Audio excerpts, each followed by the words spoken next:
I'd like to talk to you about what is my favorite architectural work in Barcelona. And as you might expect, that's a tall order trying to come up with something like that.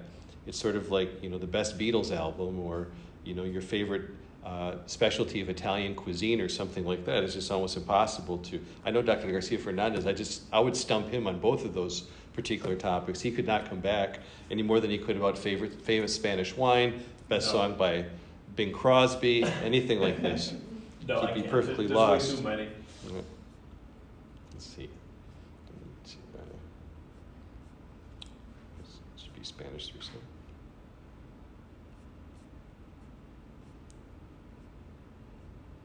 Here we go. Now I put together this presentation with photos that I took the last time I was there.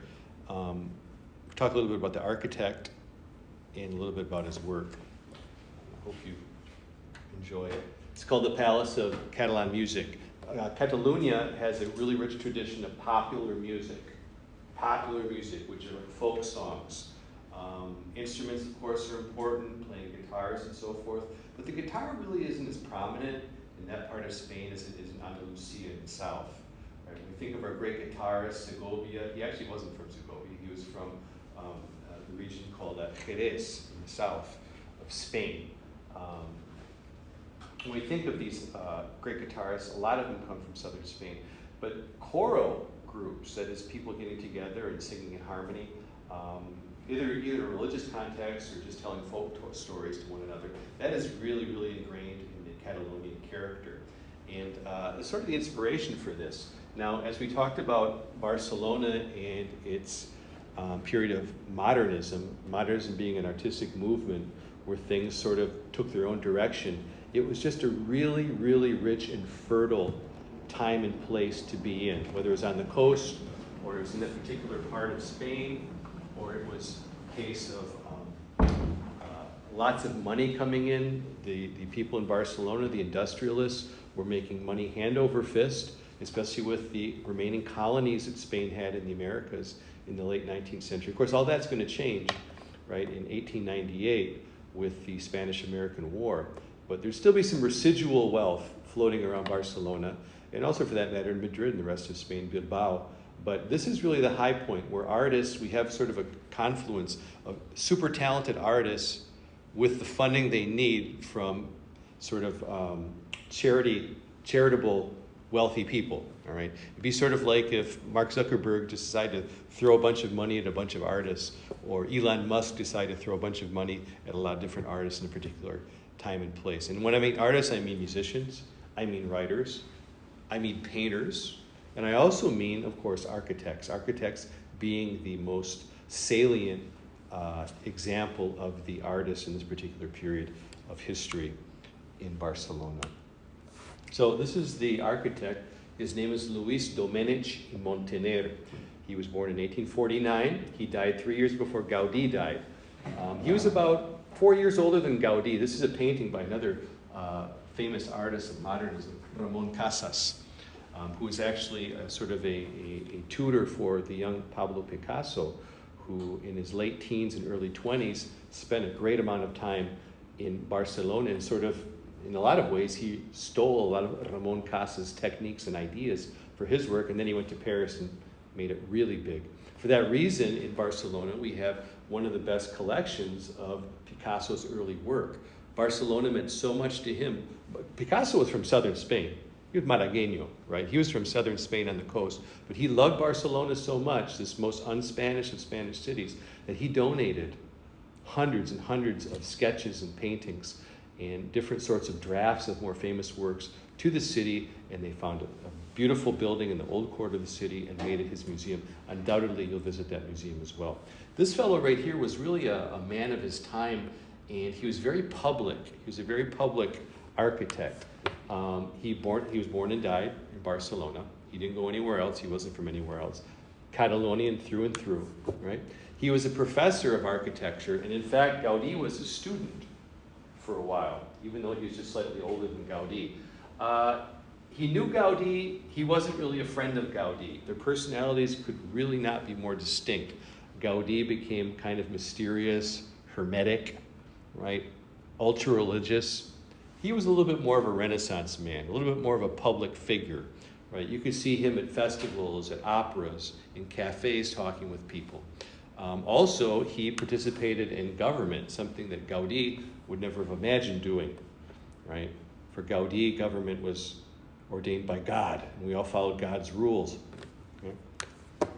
He was admired for mostly for being so studious and having a very good technical approach to architecture, right? Very, very precise.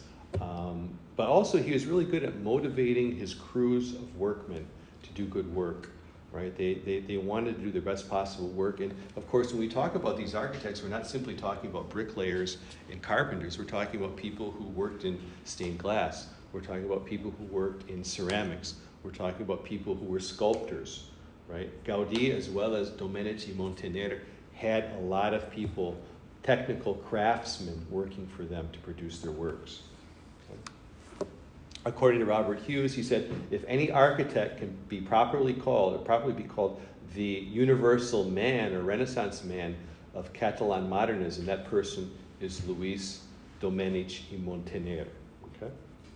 Well, as it turned out, probably the most, we know that Gaudí worked with a particular wealthy industrialist who was as religious as he was. And so there's a very close relationship between Gaudí. He had like one patron for the most part. Domenech was working more as a freelance, kind of a mercenary architect, if you will. And there was one particular work that I think a lot of architects at the time, and Domenech and Gaudí weren't the only two prominent architects. There were other ones too. You'll see work by other ones as well when you're there. There was one work that they really wanted, and this was to produce a music house for what was called the, I'll come back to this in a minute, the Orfeo Catalan, which is the choral group that was formed in the late 19th century. It had hundreds of members, and they would meet in different places, and they would sing in harmony and practice all these traditional, often nationalist, also particularly cultural Catalonian songs, folk songs that told stories, told fairy tales, told stories of dragons, told stories of many, many different things. Sort of like, you know, the Grimm tales, the Grimm brothers tales that were recopilated by the Grimm brothers and Wilhelm and Jakob Grimm in Germany. These songs, that was their tradition. And little by little, in really an astonishing amount of time, they wanted to build some sort of concert hall where they could give performances, and attract a wider audience. They thought that their particular performance of these Catalonian folk songs, or Catalan folk songs, was so good that they could be European as well as Catalan. So what they did was they started basically going door to door, asking for money from people in Barcelona. There's lots of money to go around. And they also started giving performances and charging people, you name it, they did it, right? They got enough money. They got enough money to buy a particular plot of land. Let me go back to the last one. This is located right here. It's right here, is the Palace of Catalan Music, and it's in the neighborhood known as La Ribera, right, which has a lot of other important, it's sort of like an old quarter part. This to me is more of the old quarter right here. And it's not too far from a main thoroughfare called the Via Latina, right? Or Latiana, I think is what it's called, which was a group of indigenous people that lived in that particular area of the coast. It's the main intersection. And so it's relatively trafficked, but you go a block or two in, and you're sort of in this really Gothic neighborhood with very narrow streets, archways you walk under. It's dark at night. The stones are gray, right? It looks very medieval, very imposing place, right? And this is, they've got the plot of land for that. And it wasn't a big plot of land, okay? They bought a site with about 15,000 square feet for about 240,000 pesetas in 1904. That's what this Orfeo Catalan managed to do. Now that's not really big. That's not very big at all. Okay? Our house is 3,000 square feet. And so our house would fit in about 1/5 of this area. This is the area they're talking about. These are modern buildings for the most part. In fact, these are the offices that manage the performances there. There's also places for rehearsal and so forth. There's an archive with documents about this particular Orfeo Catalan and also the building itself. So this was a pretty good deal, but it was small. Okay? Now, any part of architecture isn't simply, building a building. You also have to surmount problems. So how do you build a big concert hall on a space that's only 15,000 square feet? What do you think you do? You got to go up. You got to go up. You got to make it higher. You got to make it higher. And so you got to think of the acoustics in that regard. You got to think of the level of the proscenium, which is the stage that goes out. You got to think of the acoustics around it, but you also got to think about how you're going to stack floors and balconies.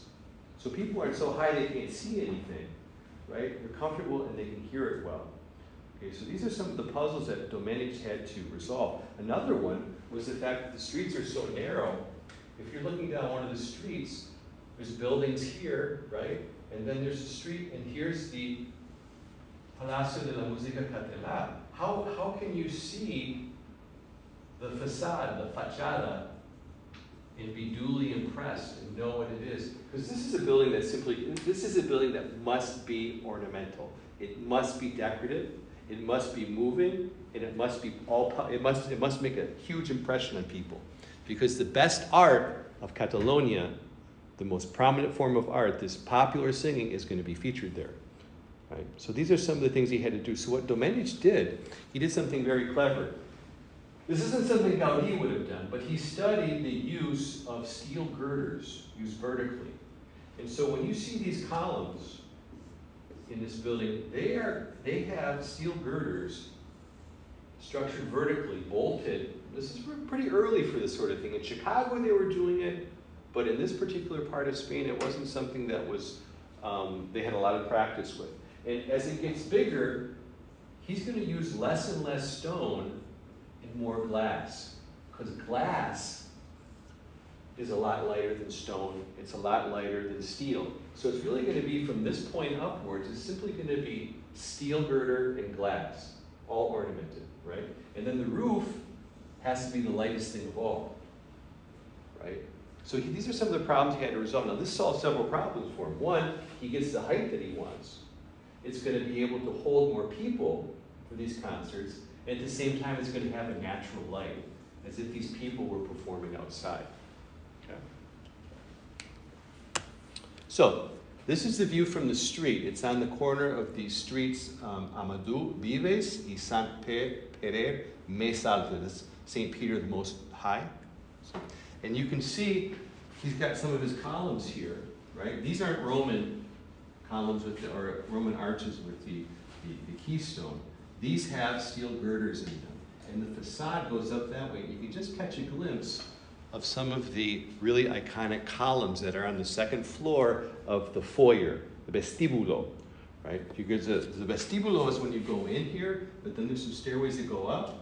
And then on both levels of the vestibulo, you can enter into the auditorium, the music hall where the music is performed, okay? So this is the box office. These don't contain it, but this one down here does, right? And this is where people would go and buy their tickets. So this is another way in which Domenech very cleverly utilized space. He made one column, sort of a phony column, with a place for somebody to go in there and be able to take money and give tickets for attendance. So this isn't used anymore. People buy them online. He couldn't foresee that, so it's been closed, but you can still see this is where people would line up and down the street to buy their tickets. And this is all original. This is the tile work that he got from people that lived in the neighborhood, and the talavera, as it's called, and it would be put in little cubes or broken and formed into flowers and so forth. This is the very corner. This is the fachada, the facade of it looking up, and this is the second floor of the foyer. And then there's a third floor that's only accessible from the upper balconies of the top of the music hall. And I imagine this was during an intermission, guys would go out and smoke a pipe, maybe their wives would go out and get some fresh air. And of course, he's got Beethoven, he's got different busts of famous composers. He wanted to put with this Catalonian music on par with classical music, and he does it in a very ingenious and memorable way. Now, maybe you've seen these before. These are some of the most famous columns in Spain. These are all tiled, right, with tiny tiles. They're all ornate, they're all different, and this is on the second level of the foyer. You could go out here and also have a cigarette during intermission. I don't think they do it anymore, but this is about 10, 20 feet off the street level.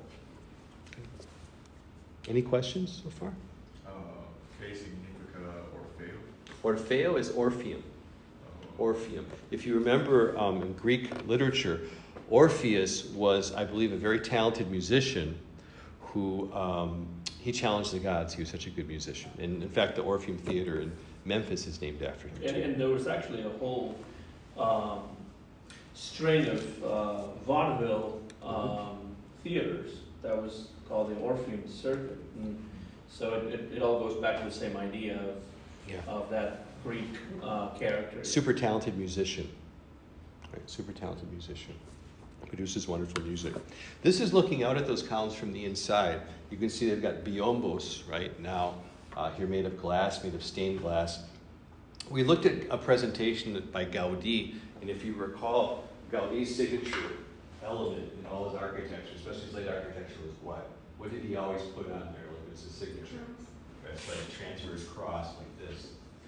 Right? That's Gaudí, right? Well, for Domenech, his was an ornate ceramic flower. He loved flowers. He put flowers in everything. He'd have, flat, uninteresting bricks, but then he'd have a ceramic flower on it. And just like Gaudí didn't get his idea, he didn't cook this up. He looked at crosses. He saw one every day when he went to church, probably. Domenech was a big admirer of what we could say Asian artwork, like paintings and so forth, and sculptures, and also like dishware, like Ming vases and things like this. And it was really the rage about the mid-19th century throughout Europe, not just in Spain, but also in France. And he wanted to adopt some of those elements, some of those beautiful flowers with the petals and so forth. So he would sprinkle quite liberally his architectural projects with these flowers, just like you might have a wedding cake with some frosting flowers on it. That was kind of his thing with these, with his pieces of work. Okay. This is what the ceiling looks like in the foyer. Okay, this is what the ceiling looks like. You can see he includes the names of famous composers that he admired. Chopin, right, which is really kind of ahead of its time. I don't think Chopin really picked up momentum. This is only 50 years or so after, less than 50 years after Chopin died. Before he's recognized as a great composer. He was mostly known in his lifetime as a soloist on piano, an astonishingly talented soloist, but not so much as a composer. You can see some of these ornate decorative flowers, and you can see these columns on the inside. He dresses them up with tiles, almost golden tiles, that are like peacock feathers, right?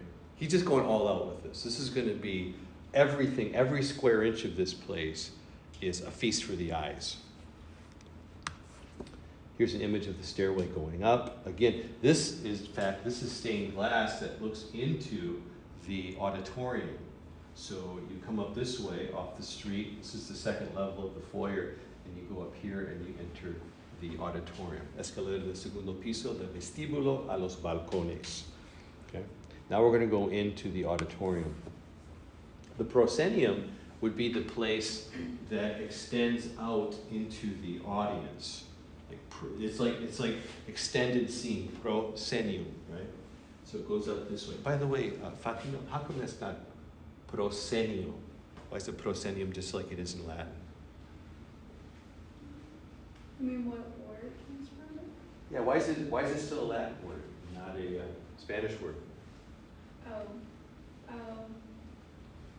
Was that like a culta word? Excelente. Muy bien. Now some of you might object to this. I kind of do. I don't know. I think the least attractive thing in this entire building is probably the organ.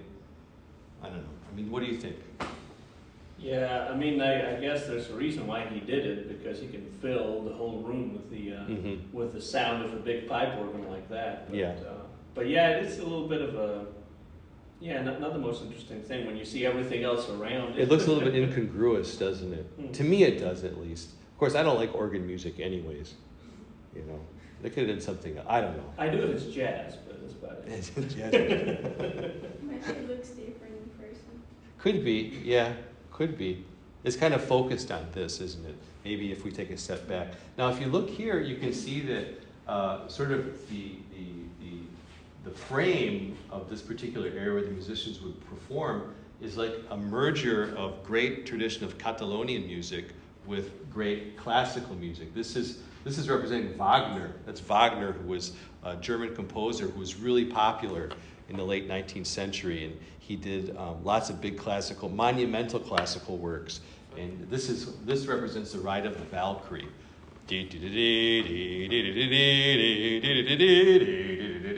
It's one of the most famous melodies in classical music.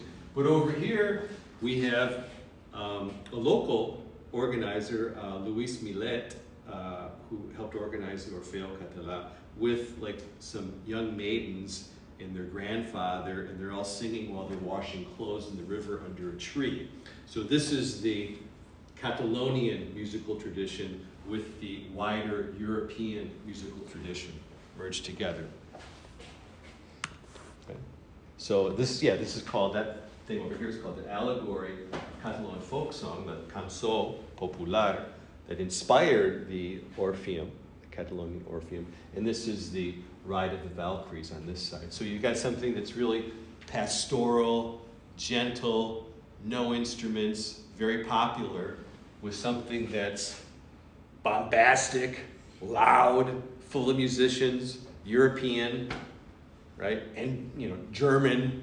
The Germans were considered the finest composers of the time, right?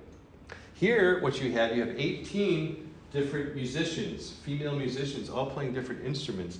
And this is just a magnificent wall made with broken ceramic and then pieced back together, and then they put plaster statues. Each one of these musicians is independent, is unique, and each one's playing a different instrument, and they're all united by these capes between them, so it makes a really beautiful background. And Professor Garcia Fernandez, what is that right there, that escudo? What is that? Yeah, that's the badge of Catalonia with the colors of the flag. Yeah. And you know what? I kind of agree with you now, Fatima. As I'm looking up, this doesn't look so bad now. You know, when you focus on this, and it's only one part, so maybe it's not. I think the fact that it's white, it's nice because all the light coming in would reflect on the pipes like that. Exactly, because they're shiny. You can see kind of a mirror image with these flower bands here between the embroidery and what these musicians are wearing. Here's some details. This is the Ride of the Valkyries, the horses, and the warrior, Viking-like warrior on top. Okay. And this is called el hemiciclo, the hemicycle, right? This half circle with these musicians. As you can see, they're all individual, all different. They're all wearing what I would imagine to be popular attire of that particular region of Spain too. Okay, so it's three-dimensional. I mean, if you're up against the wall, you can see them coming off the wall. There's 18 of them. So she's playing the drums. She's playing a lyre. Reminds me a little bit of some of the images in the Cathedral of Santiago de Compostela, because it has a lot of musicians, and because it's from centuries ago, it gives us some examples of some of the instruments that they used to play in those times. Right, it's like a window into history. Are the ladies supposed to be representing like different regions of Spain or something? Could very well be. I mean, to me, each one of them has distinctive garb. I mean, look at the hat here, the headdress here. Maybe it is different regions of Spain.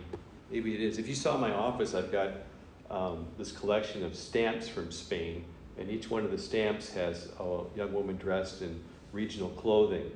And I have like probably about 50 stamps, I would say, and they're all different. So if I took a close look at that and looked at this, maybe I'd see some similarities between the two. All right, well this is a claraboya, right? The skylight that is really the most demanding and the focal point of the whole thing. And this, of course, solves this problem that we talked about, providing natural light. I mean, how are you going to light this place? You going to put some fluorescent bulbs up here? That would be a sacrilege, you know. You got to have some natural light. And so Domenech hired a local glassmaker to design this, and they reinforced it, of course, with steel rods. And this is the sun with angels around it looking up, and it's made of stained glass. And you can see, this motif of these green and red flowers everywhere you look as you're going around. This is what it looks when you're right under it looking up. It looks like the sun, right? It's a magnificent work of art. It is coming out. It's not flat. It's coming out. And you got all those faces too, of the angels. Every inch of this is like a feast for the eyes. It shows you what architecture can be. I mean, this room, this is engineering. This is like, we need a cinder block box for some Spanish professors to teach class. You know, the only artistic thing is stuff we've done, putting up those pictures. You know, this is something that's another level. This is what architecture aspires to be. I have a question, it might be too big of a question, but what was with the rise of like the architectural movement in Barcelona in like the late 1890s? A very happy coincidence, a very happy confluence of a generation of extremely talented architects with the people to throw money at them, basically. I mean, you look at any artistic movement, you look at Renaissance Italy, you know, with the Medici, you know, the people that threw money at Leonardo da Vinci and Michelangelo. I mean, you got to have one. You got to have them both at the same time. You got to have an environment where there's the expression of free ideas. People are trying things. You got to have people who are talented, but you got to have people to fund what they want to do. If you don't have talented people and all the money, you get garbage. If you got talented people and no money, you never hear about them. This is just a case where you have them both. Yeah, right place at the right time, and I would also say that it is the right place because Barcelona is one of the most European of Spanish cities, and it's really, you know, close to France and very much open to all different kinds of influences coming from other parts of Europe. So. Unlike Madrid, wouldn't you say? I mean, would you? Yeah, Madrid too, but I think Barcelona, being so close to France, gets that influence right away. Do you think that there's a period, maybe the 1800s perhaps, where Madrid has a similar evidence of this, you know, lots of talented people with the money to realize their creations? Absolutely. I've always thought, though, that Barcelona was more attuned to the French influence than other parts of Spain, simply because of the geographic proximity and, you know, they also have a language, Catalan, that is, you know, in many ways it's similar to French, and I do see that influence there. But right place at the right time, like you said. Yeah, I would say, Grant, you know, in the United States, in the same period, you see somewhat of a similar, you know, explosion of architectural creativity in Chicago, because you had the same thing. You had suddenly all these people that are really wealthy with the industrialization of the United States, these really talented architects like Daniel Burnham, to a lesser extent, the fellow who designed all the houses, Frank Lloyd Wright, you know, who's a little bit later, but he's from Chicago, in a limited area. You're in an area where land space is at a premium. So you got to think of creative ways to build things upwards. And that's what they did. Chicago is the birthplace of the modern skyscraper, not New York City. So it's really quite the same. And plus, Chicago also had the World's Fair, hosted the World's Fair in 1893. And so there was even kind of a, you know, sort of a temporal focal point where we had to get these buildings up and impress people coming in by this particular date. And that's what they did. That's what they did. Now, later on in Barcelona's history, in 1992 for the Olympics, we see another wave of creative architecture of a much different variety, of a much different variety. And also because Barcelona cannot actually grow horizontally, right? Yeah. It has to grow vertically because of all the mountains. Like we said, I think the first time we met, we talked about how it's kind of encased in there in between mountains and the ocean right there. Whereas Madrid is right in the middle of the plain, right there in the center. Go out of as far as Spain. it wants. It could grow a lot more in a more of a horizontal sort of way. So yeah. This is an image of the entire thing, right? This is the best picture I've got of the entire. You can see a piano here, the Proscenium, and you can see the skylight, and you can see the balconies. There's some more on this side. There's some higher balconies than even these, right? In fact, this picture was probably taken from those higher balconies, and they have their own balconies overlooking the street. So these were probably the choice seats for people like the mayor or the prime minister when he would visit. And I'd like to see it. Okay, I already put it up here, but the acoustics in this are wonderful. Professor Garcia Fernandez, he attended a performance of a solo guitarist and singer, and you could hear a pin drop on the stage. Yes, in a way. I mean, it's not the same, but they say something similar about the Ryman Auditorium, just because it used to be a tabernacle before it became, the auditorium that it is today. So this is built in such a way that it is impossible not to hear, and just the quality of the sound is just fantastic. Especially for, I was telling Dr. Nappo before, for classical music, it works really well. And it works really well for jazz as well, but it works wonderful for like a more intimate sort of. It's a very intimate space. Sort of sound, yeah. You feel the music coming up through your feet and through your legs, and almost to your throat when you're sitting there, especially on the floor. I've attended a couple concerts here of like celloists, pianists. I've gone on 2 tours of this, and I know that on the first tour I went, I remember 2 things in particular. One was that they said, now be quiet, we're going to go on stage and drop a pin. And we were in the middle on the floor, and they dropped it, we could hear it drop. Okay. The second thing I remember was the gal who was giving us a tour said, how many of you, who'd like to guess how many seats this place holds? And I was like, 400! And everybody laughed at me. Like, and they're like, no, 2,200. I was like, it looked like such a small space. I couldn't imagine more than 2,000. Not in my wildest dreams, right? And you can see the way that there's a kind of a drama in the way you enter this. You come in off the street, you're like, okay, nice columns. Okay, this is great. All right, this is like, oh, that's nice. Okay, there's Chopin. Nice. Then you get in, but you're getting a taste of what you're going to see because you've got these columns that you see in the foyer balcony replicated in here. You've got the Pavo Real feathers up there again, right? You've got all these different things coming to full bloom when you get inside. So there's an element of suspense and drama when you enter this. And they say that no matter how many times you walk in here, you're always overwhelmed the first time you walk in. And then the idea of the peacock is very modernistic as well. Even yes. in modernist literature, you get it all the time. Exactly, yeah, that's a good observation. Robert Hughes says the Palau de la Música Catalana in Gaudi's Casa Milà, that was the Pedrera, looks like the Flintstones building that I showed you, are the climactic twosome of Catalan modernism. They were finished at almost the same time. This building in 1908, it took them 3 years to make this building. In fact, there's many different times where they were over budget too.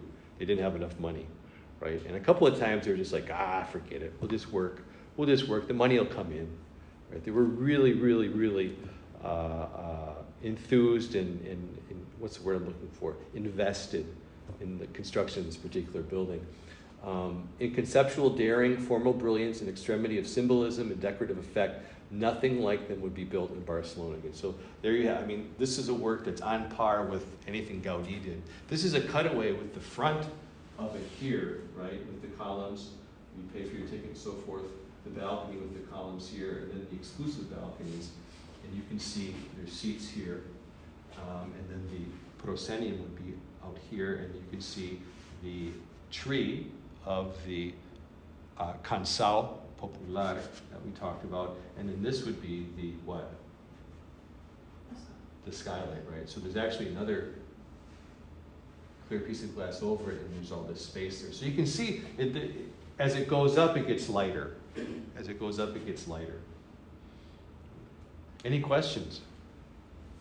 That's a particular building. Yes? So you said it is like a musical palace, Mhm. so they only do, they wouldn't perform like operas or like Operas? musicals? Like musicals? Oh yeah, oh yeah. They do. Like plays and stuff like that? Yeah, I believe so, as long as there's music involved in it. Yeah, I think so. Oh, if Hamilton came to Barcelona, they'd probably put it in here. I think Hamilton would be very privileged to give a performance of this here. I don't know how well attended that would be, but maybe West Side Story, at least part of that's in Spanish. You know, yeah, they do all sorts of, they would do all sorts of performances. And you know, lots of the most prominent classical musicians like Yo-Yo Ma, Itzhak Perlman, who plays violin, they're like, can I play here? You know, so the Orfeo contacts them, and it's not like, yeah, I'll be in Spain. Yeah, I'll do it for $100,000. This is more like, yeah, I'll come and play here. You know, because this is like something they want to check off on their list of places where they performed. We don't get a lot of that, you know. Yeah, it's like playing at the Met, or, Yeah. you know, or something like that. Yeah. In New York. Or, you know, playing basketball, college basketball, Madison Square Garden, Yeah. or something like that, you know. But yeah, it's a wonderful building, and you're going to enjoy it when you go there. Ask lots of questions. I'll be interested to see what they say. Any other questions? Dan, do you know if his having been part of government helped in any way, you know, move the Yeah. project along? I'm sure it did. I'm sure it did. Really, my only source is a book that I had a while ago. I don't have any more. And I don't remember reading anything about that. And there's nothing about it in Robert Hughes, but he was the popular choice for designing this building. You know, they all admired Gaudí, but Gaudí had his detractors. You know, the truly great artist is a little bit ahead of his time and hated by a lot in their own time. And so I think a lot of people were concerned, like, you know, we don't want Gaudí weirding this up for us. You know, we want somebody who's just going to do a good job, make a beautiful building. And so I think that probably helped to grease the wheel a little bit, especially when they had the budget difficulties during the construction of it. He butted heads with a couple of the people of the municipality when they were like, when's this thing going to be finished? Why are you over budget?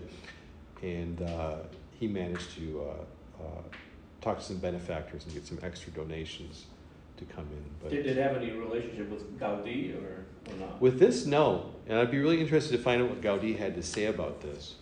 You know, I don't think Gaudí paid much attention to what anybody else was doing, especially people from outside of Spain. So I don't know. I don't think Gaudí might have admired some of this, the tile work. I mean, this to me is straight out of Gaudí. So maybe in some ways Domenech is sort of tipping his hat to Gaudí. But in terms of things like the skylight, in terms of the classical music, Gaudí would have none of that. He didn't care. In fact, you can visit the last house Gaudí lived in. You're going to go to the Park Güell, and there's a house that he built, and at the end of it, the Güell, Eusebio Güell, the rich entrepreneur who was ultra-religious like Gaudí, said, you know, Antoni, come on in, you can live in this nice house. And there's like a player piano in there that looks like it's never been touched, with like the rolls, the music rolls for it. You know, I can't imagine Gaudí doing anything like that. And he didn't want to stay there. He thought it was bourgeoisie.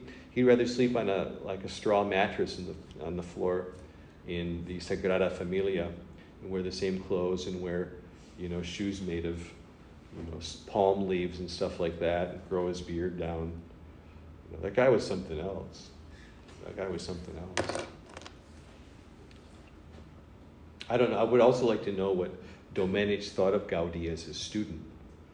That to me seems like, you know, a really interesting conflict of personalities.